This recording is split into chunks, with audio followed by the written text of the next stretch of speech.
Ang mabuting balita ng Panginoon ayon kay San Mateo, chapter 16, verse 14 to 25.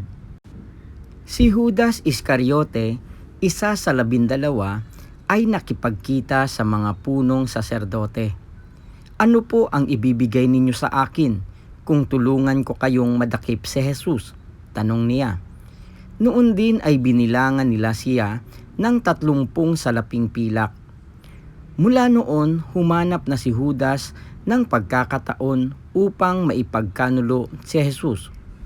Dumating ang unang araw ng kapistahan ng tinapay na walang libadura, lumapit kay Jesus ang mga alagad at nagtanong, "Saan po ninyo ibig na ipaghanda namin kayo ng hapunang pangpaskwa?"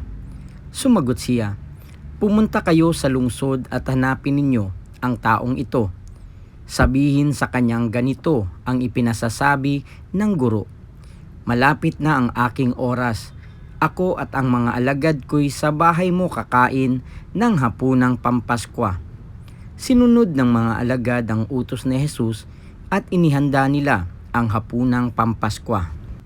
Nang gabing yaon, dumulog sa hapag si Jesus kasama ang 12 alagad. Samantalang sila'y kumakain, nangusap si Jesus, "Sinasabi ko, isa sa inyo ang magkakanulo sa akin."